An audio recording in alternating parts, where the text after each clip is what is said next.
What's better than a Jets HQ video? Of course, it's Jets HQ and GangGreen David video. Check this out.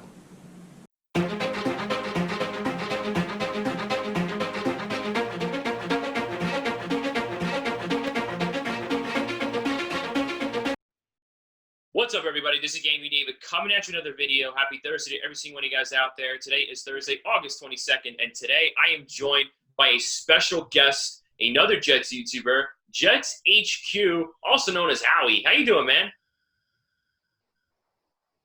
What's going on? How are you? Thank you for having me on. I really appreciate it.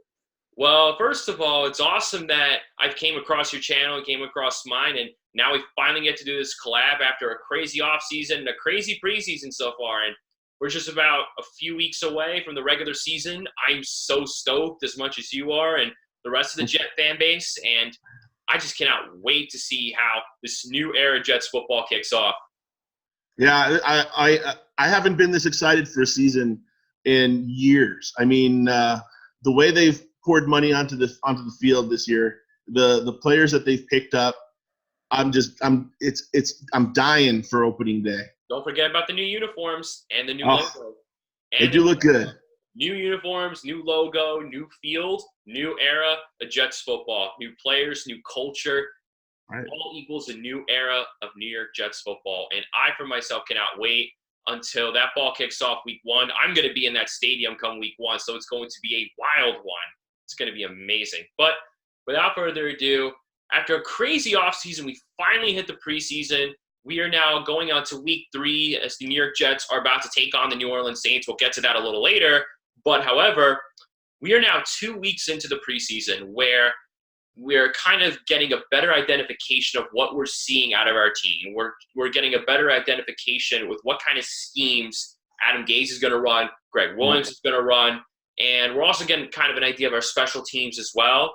So what is your mixed preseason recap so far of this team? Are you feeling excited? Are you feeling nervous? I mean, what do you think? Well, I feel great. I think that the mixture of Adam Gase and Gregg Williams is explosive. I think that we've got the right guy for Sam Darnold to mentor him going forward.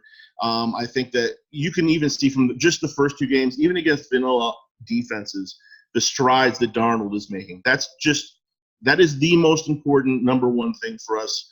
And he's doing that. It's not possible for him to not take a giant leap forward. And on defense, the development of Quinnen Williams is key. I mean, obviously Jamal Adams is the GOAT on our defense, but that development of Quinnen Williams is key. And I think that he really showed a lot of, even though he didn't have a tackle last game, his presence was felt on every down. And I think that was huge. Now, obviously, we have a lot of things to focus on. We have, the cornerback issue that we really have to focus on. We're losing linebackers like flies here. The Brandon Copeland PED disqualification is really, really, really hurtful. But, I think that overall, the feeling has to be super high. I think that they're also handling Le'Veon Bell really well. I know everybody's dying to see him on the field, but I don't want him to play preseason. God help me, please don't let him get on the field in preseason. Well, you could just ask Avery Williamson then at this point. I think you made it perfectly clear where I personally myself don't want to see Le'Veon Bell play throughout the preseason, especially since it'll be that much more special when he does get his first carry week 1. And like I said, I'm going to be there come week 1. I'm going to be there in the home opener in front of a crowd that's going to be loud, cheering on this new team. So I'm really excited as well. Keep rubbing that in. You keep rubbing it in. I want to be there too.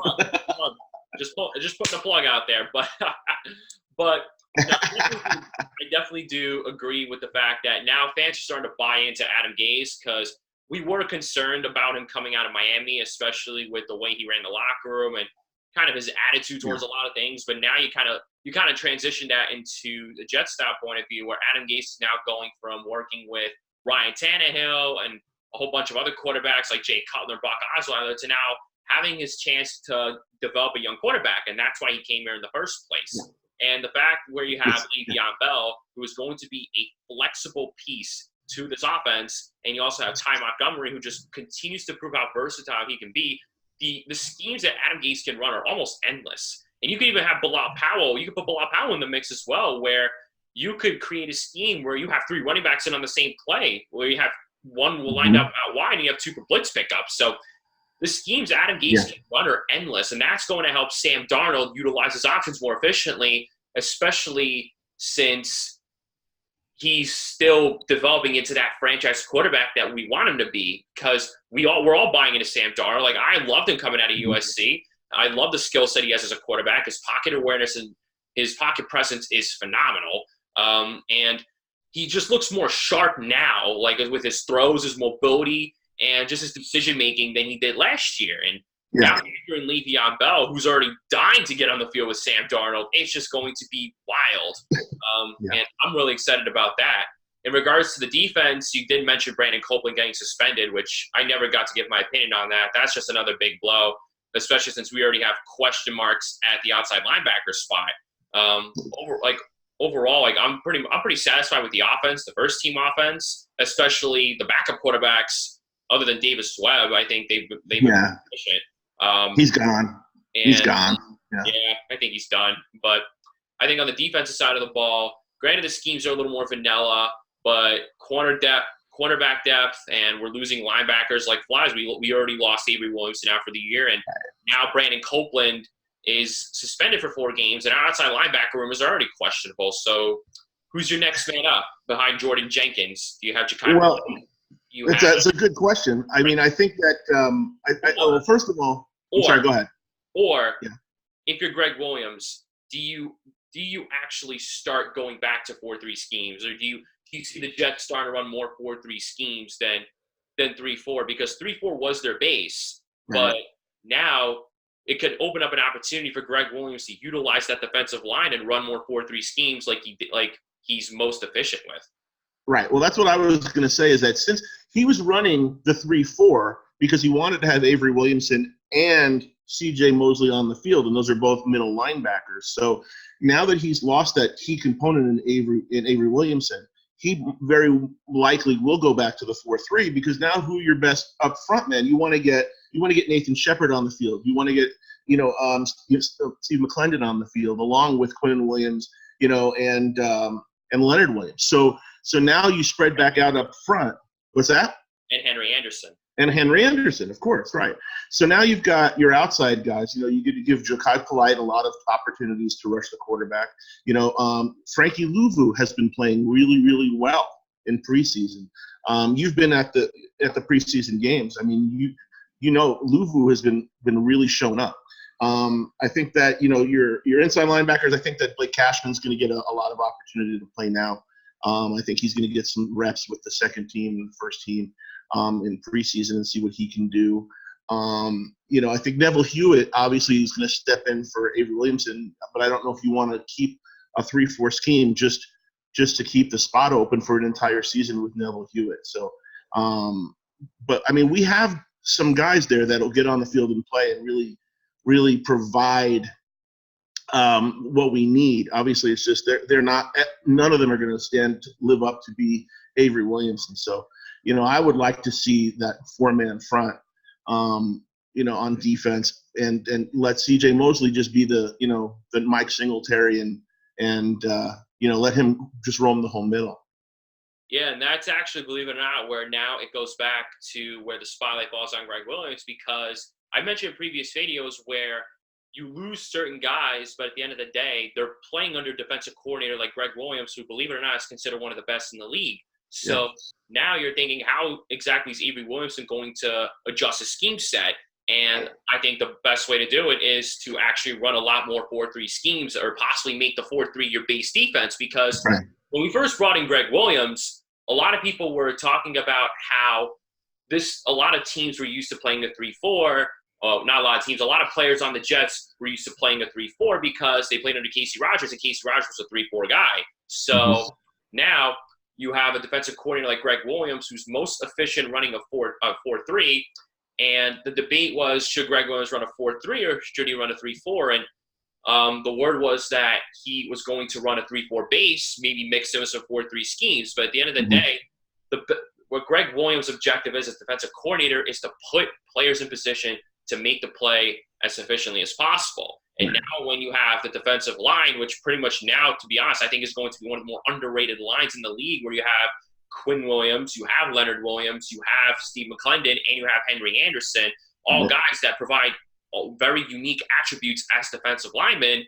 I think now you can make the case where you can unleash your defensive line to a new component, and you can have C.J. Mosley just kind of really work with that kind of scheme. So I think the 4-3 defense could be what could be best for this team. But coming at this point, granted, now you lost a 3-4 linebacker in A.B. Williamson for the year.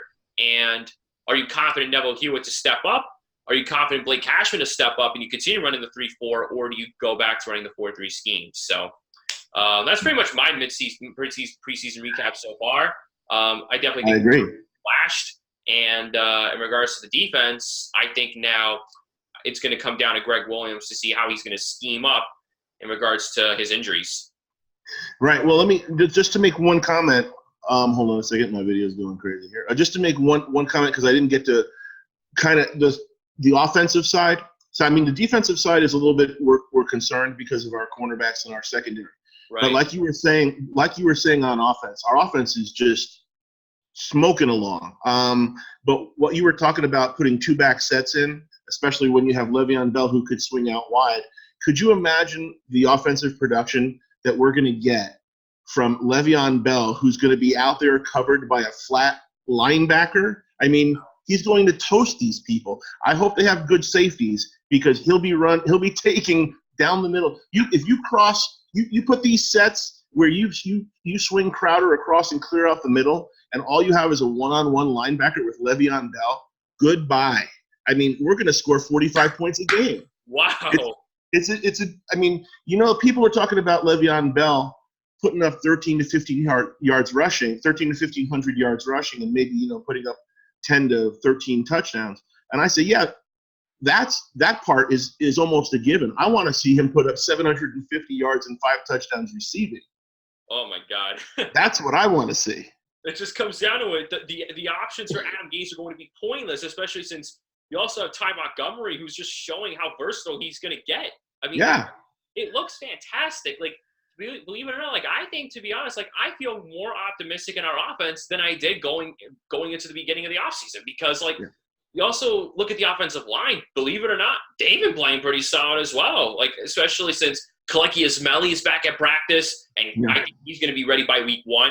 That guy is just enormous. Like, go back to that Giant game, and you see that pancake he laid out on Lorenzo Carter. You see Lorenzo Carter just trying to go around, rush through, and try to get to Sam Darnold. And out of nowhere comes Khalil Ismaili.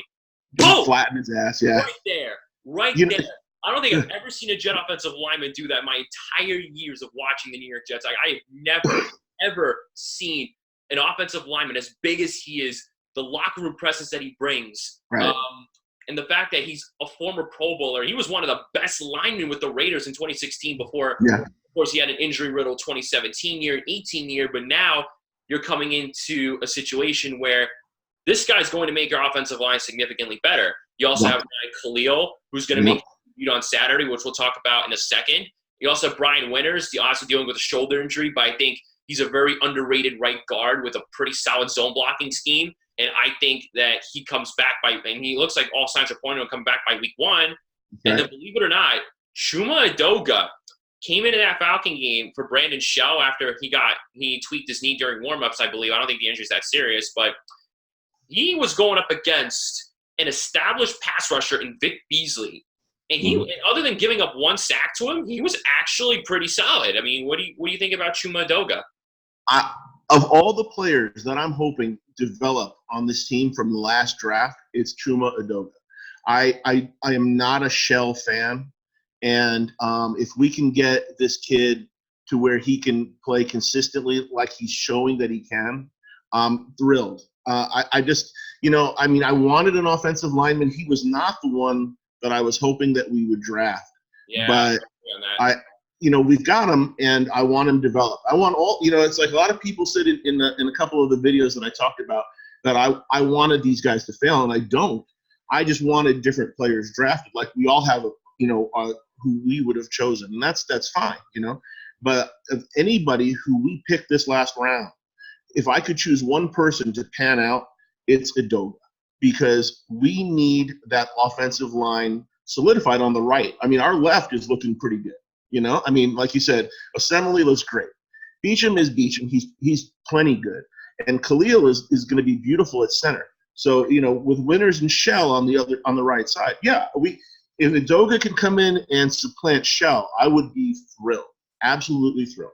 And excuse me, you know, a lot of people were saying Jonathan Harrison was going to develop at center. Well, you know, he's had 3 or 4 seasons, so it's not like he's a young kid anymore or anything like that. But he's at least going to watch Khalil, you know, play now.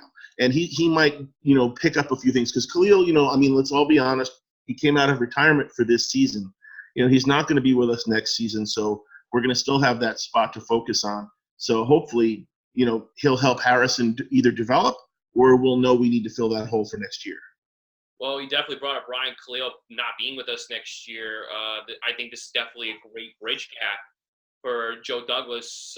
So when he does potentially find his long-term center for Sam Darnold to work with, you're still going to have that production at center, because that was something that we were most concerned about, especially going back to free agency, where we were advocating for guys like Matt Breida or Mitch Morse, but they signed elsewhere. So so now, like, are you really about to roll forward with Jonathan Harrison as your center? And then out of nowhere comes Ryan Khalil, a 5-time Pro Bowl or 2-time All-Pro, coming out of retirement to play with the Jets. Like, did you ever think about somebody coming out of retirement to play with the Jets? That's what That's why I said Joe Douglas is God. I was like, how did this happen? You know, we're paying people twice as much as anybody else just to come to play for us, and here he gets one of the greatest centers of the last 10 years to come out of retirement to play for us. I mean, I give it up to that man right now. Yeah, and like that's going to be something to watch out for. And now we're going to transition over to the third preseason game, where now you have a situation where now Ryan Khalil is going to probably be playing a quarter, and he's going to have his first in-game reps as a Jet. So that's one of my that's one of my lookouts for this upcoming game against the Saints, is seeing how Ryan Khalil now comes out of retirement and how he can gain the chemistry with Sam Darnold. So that's definitely one thing I'm looking for into that Saint game. But what else are you looking forward to in that Saint game? I think for me, I think what I'm really looking for in that Saint game is the consistency. Like, I want to see what kind of schemes can really develop, especially now since this is a more serious preseason game where you're going to have most of your starters playing a lot more. Especially if you're going up against an NFC Championship contender, believe it or not. Like, forget that it's preseason. You're going up against the Saints. They're an NFC title contender, for crying out loud. So I think now, like, do you maybe see Adam Gase kind of fixing up his approach a little bit, especially with the first teamers? Like, do you now see guys like Anderson get more catches, maybe Nunwa, like, or maybe Herndon maybe scoring? I mean, what are you thinking? Well, they'll definitely use Herndon because he's going to be out for the first 4 games, so they're going to give him all the play he can. That's terrible for us. Yeah. But they're going to definitely use him in this game. But I think that they're going to protect their starters like Anderson and Nunwa. I mean, they're not going to show – Gase is not going to show off his new offense anything more than he has to. I think that when we going into this game, Darnold's going to get his series and hopefully drive for a touchdown and go sit down for the rest of the game. And then I think what we're going to see, believe it or not, after you see a half of Herndon, we're going to see a whole lot of Wesco. Yeah, I think we're going to see a whole lot of Wesco. I believe it or not, I think we're not only going to see Wesco at tight end, but we're going to see some fullback sets. I want to see what that guy can do. And I think that against the Saints, I think in the third game, I think you're going to start seeing some of those. I think that we might actually have some lead blocks for a change. I want to see what that guy can clear out. Yeah, I think the more blocks you have, especially for this running back core, the better. Because when you have Ty Montgomery playing the way he's been playing, and you put Le'Veon Bell in the mix, you're going to want to get all the lead blocks you can, because a lot of people want to criticize the Jets offensive line saying, oh, Le'Veon Bell's going to be trash. He's not going to be able to run against that offensive line. Well, here's the thing. a lot of these other fan bases just don't know the kind of options that the Jets have. I mean, we know a lot of the options the Jets can have. So I think you definitely factor in lead blocks. I think that's the next step that could come out in regards to Adam Gase's scheme. Like you mentioned, Trevin Wesco at fullback. I think that's definitely a great idea. I think that's definitely something you could factor in, especially since he can actually catch the ball as well. And I don't think we have not had a pass catching fullback since Tommy Bohannon. So this would definitely be a great idea for Adam Gase to kind of try that shtick. And then you could also maybe put Ryan Griffin as one of the lined up in that tight end spot. And like you could see some more blocking schemes getting unleashed in this third preseason game. Because at the end of the day, like I do not want to see our quarterback getting hurt. I don't want to see our running back. I can't bear to see any more starters getting hurt. So I think that's definitely a good key to the game is to kind of mix it up a little bit in regards to blocking schemes where you can now have Trevin Wesco as that fullback. Yeah. Well, and we're going to see, like you said, we're going to see Ryan Griffin get some play because he's going to have to start settling in for those first 4 games. But we'll get our first taste of Stephon Anthony playing in the secondary since he's a former first-round pick, and he's going to have to fill in a bunch of places for at least the first 4 games, for Brandon Copeland. So we'll get a chance to see him take the field. But Ryan Khalil, I want him on the field, and then I want him off the field. I was like, you can block, you can center it. Okay, get off the field. We're good. You're done. Yeah. We can't risk any more injuries. That's right. Injuries are piling on us like a whole bunch of bricks, and meanwhile, we're not even in week 1 yet. But in regards to that, so we pretty much covered everything. We covered the Brandon Copeland suspension. We're missing one thing. Kickers. That's right. Let's talk about Taylor Bertolet. Taylor Bertolet. Oh man. Let's talk about him. You go ahead. The floor is yours. Okay. Well, I tell you what. I like the kid. I really do. But we need to see him. I hope the Jets score about 5 touchdowns against the Saints so I can see 5 extra points. If I see 5 extra points, I'm happy. We're good. Because I know the kid can kick from 60 yards. I mean, I don't know what goes on. It's like almost like it's too easy, the extra points. You know what I mean? It's like it's not enough pressure or something strange. Because have you ever seen this kid's videos where he kicks these 65-yarders like back to back to back? I think I've seen those, yeah. It's ridiculous, but he's got the leg. I just don't know if it's a head thing or what. But yeah, 5 extra points, and I'm happy. But to be honest with you, we really are. I'm concerned because if we put 4 quarters in against the Patriots, and it comes down to an extra point, and we miss it. That's going to be a problem. In this league, every single point matters. Every single point matters. Every single kicking situation matters, especially if you're coming down to that crucial moment where you have to kick a game winner from 50-plus yards out. Yeah. Especially like if you're trying to go to the playoffs, like you need to be making kicks. Jason Myers at least was able to do that consistently. Granted, because the offense couldn't get into the end zone for crap. I mean, it was ridiculous, but. I don't want to hear that name because oh my God, our Pro Bowl kicker. Boy, I wish him all the best in Seattle, by the way. But oh my God, we needed one do-over. What about our Pro Bowl returner, Andre Roberts? That too. That was an even bigger one, but that was. But hey, you know what? If Greg Dortch develops the way he's looking, we might actually get lucky on that one. But the kicker thing, that's not looking promising. But I like Greg Dortch. I'm a big proponent of Greg Dortch. Is he Andre Roberts? No, but he's got a lot of talent. This kid. Yeah, I love Greg Dortch. I think with the size and speed that he has, especially since he can return punts, like I think he can definitely be our punt returner going into the season. But in regards to Bertolet, I definitely think he's better than Catanzaro. My God, I mean, Catanzaro just keep missing kicks left and right.